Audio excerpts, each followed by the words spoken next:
So with Conor McGregor, his press conference, dropping F-bombs and doing everything he does, he's an incredible showman. And then somehow from that, we put a poll on Twitter, whether it's Muhammad Ali, of course, back in the day, Floyd Mayweather, and, who is somebody that combines the great verbal status with the physical prowess and all that stuff, right? So I retweeted it, and I said, don't sleep on Roddy Piper, which then launches into this Hogan versus Piper debate. Okay, here's our question for you. I strongly submit that there was a point, not in 1983 when he beat the Sheik, after it, more like 86, 87, where you can make the strong claim that Roddy Piper was as responsible for selling out venues as much as Hulk Hogan was. Am I wrong? You are not wrong.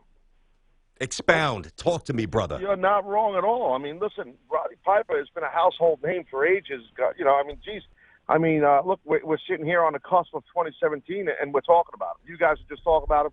I've talked about him on my show at length over time, and I've known Roddy over the years and always respected him. And it's a shame he's gone. But listen to me. He is without a shadow of a doubt big time responsible for during that heyday of the business, during the Hulk Hogan era and Iron Sheik, and as the transition from the Bob Backlund and Bruno Sammartino generation of pro wrestling and showman and stuff like that. But God, Roddy Piper. But Taz, was he on the level long enough to be on the same in the same conversation with the Hulk Hogans of the world? Yeah, he was, man. Because listen to me. This is, look, the wrestling business, and it's still like this. It's kind of like the mafia. Once you're made, you're made. You know what I mean? Yeah. So it's the truth. And so guys like Piper, this guy's a made guy. During that whole era with Mr. T and Cyndi Lauper, all the business days, WWF, the WrestleMania, the Garden, all of that, people don't realize that WWE was actually, Vince McMahon, WWF at the time, WrestleMania 1 and 2, they were not flourishing with a lot of money. I mean, Vince and Linda McMahon put all, pardon my French, all their balls on the table. I mean, they did. They were all in, man. And Piper was a big, big part of that. He really was. And I can understand the discussion. I think I didn't hear what you guys were discussing. I appreciate, Tierney updating me and the audience on it. And it's a great discussion. And, I kind of talk about this stuff every day on my show, too, because I'm a pro wrestling-based show. You guys are more sports-based. Mm-hmm. But I also think it's great that a show as successful as you guys on CBS Sports Network, covering pro wrestling at times, like this segueing from MMA and Conor McGregor, as a former wrestler and a former broadcaster of wrestling and a guy who does a daily show about wrestling now, I'm proud to hear that. I'm not surprised. You guys are quality guys, and you're smart. That's awesome. And by the way, we know Taz has a big announcement, which we will certainly prop you up and give you a chance to hit in a little bit. I want to throw this back about, and I think that some people have a rough time separating this, Taz, and I get it because it's an emotional connection. But I think in propping up Roddy Piper, sometime, not for everybody, but I think some people view that as a slight at Hulk Hogan, where what I'm simply saying is that you really had two A-listers that were coexisting. Maybe they didn't get along. We know they didn't. They didn't really like each other for a long time. But in terms of getting along financially and getting along as the stars and the engine of the machine, that certainly happened. And there was a point with Hulk Hogan, and people might not want to admit this, but the whole act got a little corny. Got a little cheesy, man. It did. It got a little corny. It did, but see, Piper kept things real because Piper was – he was the loose cannon. Yep. He was, and that was the gimmick. And he was controversial before controversial was cool. So that's what Piper was. Where Hogan was everything that was good. Say your prayers, take your vitamins, make sure you're training, eat healthy. Kids looked up to him, adults looked up to him, men, women. All this stuff. And he's making the Rocky movie with Mr. T, Rocky 3. He's Thunderlips in the flesh, baby, the whole 9 yards, right? But here's Piper. He's the villain. And it was like that was when the business was not oversaturated on TV and with online programming and content, where a lot of people still were believing in the storylines and believing in who was the good guy and the bad guy, which was a great time. But over things evolving like everything else, things change, right? So, I think Piper is. I know within our realm of wrestlers and people from the industry, Roddy Piper is looked at as one of, I hate that whole cliche Mount Rushmore thing that people talk about. Yeah, but I hear you. I hate that crap. But I you know hear what? you. I think you got to put Piper in that deal because Thank you. in our business, he's very respected. Thank you. I'm Thank you. talking Taz, who- about like ultra. Taz, who's the guy? Who are going to be the guys now? I mean, does it ever get to that level like it used to be? I mean, I don't think so because there's too many other things that snap our attention away. Right. But who's the guy now? Well, you got a couple of guys they're trying to make here and there. It's tougher now because, like I said earlier, there's so much content, Tiki. You know.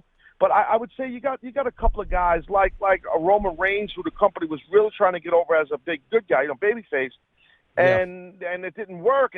But now he's kind of a quasi heel babyface guy, So, but he's still a star. That's all that matters. He's over.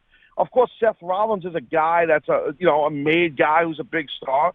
Cena is transitioning in this next generation, but he's still a big star, And Chris Jericho kind of reinvented himself, and he's my age, but he's not in for the long anymore. I wouldn't think not, but he's still a pretty big name. And I would think that you got some younger cats that are coming up, like for example in the WWE, like a guy like a Baron Corbin, who is a guy that a lot of people don't know about, a former football player, and I think he was an offensive lineman. I don't know if he played for the Packers or somebody. He might have went to maybe University of Wisconsin. I can't remember exactly where he went to college, but he was a big old lineman, very athletic, mean-looking dude. Baron Corbin is a guy who's a heel, legitimate heel, does like this lone wolf gimmick, and he's a guy who is, I feel, the next guy. Like he's a guy that they really could hitch the wagon to. Really? He could. Okay. Yeah, I just think he's got that potential. Not now. I think about the next year or so. He's still got to work a little bit on his verbal skills, in my opinion. Okay. But from a physical standpoint and size, the dude's like 6'7", and he's athletic as hell. He can move, but he's a guy. I'm just thinking off the top of my head. I would think if you look at NXT in regards to WWE, if you look at any of the NXT programming, there's so many guys there that are just tremendous, phenomenal stars. I mean, but these are guys that are veterans, like a Samoa Joe, like a Bobby Roode, but they're reinventing themselves from TNA or Ring of Honor in NXT. Or go back to as far as the main roster, you look at AJ Styles on SmackDown. He's the world champion. Okay, now AJ has been a star worldwide anywhere he's went. He's been a mega star, and he's a guy that you almost can't say he's the next guy because he's been wrestling probably 17 years, 18 years. But he's new in the WWE. So wrestling hardcore fans know AJ for decades, But these newer people, newer fans, I should say, the newer audience in the WWE, AJ's new. So I guess you could throw AJ in there as a guy who's going to be the guy, All right. So, Taz, we hear there's some rumblings that we have some big news, that it's coming from you and it's about you. What's this big monumental it's big, revelation it's big. about, Just man? Last time I was on the show, I broke, I made the announcement that, I didn't break the news on your show. Last time I broke the news of the special I'm doing on somebody else's show. That sucks for us. Yeah, well, it's the other guys, the Boomer and Carton. Oh, but it's the same family. Okay, I got you. It That's is, cool. but I'm mad at them. Gotcha. I'm mad at those two guys. Why? Right now. Why? I don't want to get into All right, yeah, keep us I'm a out little of mad it. at Carton. I'm going to have to deal with them. Possibly. So, no. All kidding aside, no, I love those guys. But here's the deal, man. I'm going to be doing another special, and it's going to be not this Sunday, next Sunday, right after Survivor Series, a 3-hour special on the CBS Sports Network, CBS Radio, I should say, and it's going to be awesome, and it's going to be on a bunch of CBS Radio terrestrial stations, broadcast stations, including WFAN. So, wow. It's right after Survivor Series, 3 hours, just like I've done, with WrestleMania, on the network, along with SummerSlam was the last one I did on CBS Radio. So, we're gonna do it again. This coming Sunday, not this Sunday. I'm sorry, the 20th. So it's right after Survivor Series, live. Post show basically. Open hot phone lines. Talking to fans calling in, and my regular audience that I talk to every day. I'm sure a lot of those crazy people will call, and we have other people that call. So. It's going to be great. So no one knows about it yet, and now I just broke it here, right here. That is awesome. You're part of the family. We'll tweet this out, obviously. You're part of the family. You know that, Taz. Amen. And no doubt. And that's Sunday, November 20th. Obviously, it's a big night, and you're talking about Survivor Series, 11 to 2 a.m. Eastern, couple hours for Taz to let it rip and do his thing, and that's well over 100-plus stations nationwide, so it's a nice backdrop for you, man. We're happy to have you back on, buddy. Good stuff. And listen, I got to plug my daily show. Go for it. None of you guys they're not going to help me. No, we wouldn't help you with that. Well, I'm not. I'm on. You guys are on after me, so it's kind of great. But anyway, well, my stuff's just streams. It's not on the network. But people that are wrestling fans, so you can check my show out 7 a.m. to 9 a.m. every day, Eastern. That is 7 a.m. to 9 a.m. Eastern at TazShow.com, TAZSHOW.com.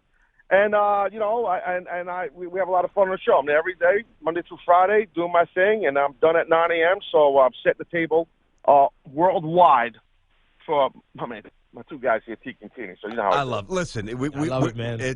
Basically, if you don't know Taz's show, and I wish we weren't so late because we can keep you. Basically, imagine if Howard Stern was a former wrestler. That's kind of a good mix of the show. How's that? I appreciate that. It's a compliment, and you're kind of on point. Of course. Yeah. So yeah. Taz, I'll let you guys jump. I appreciate it, man.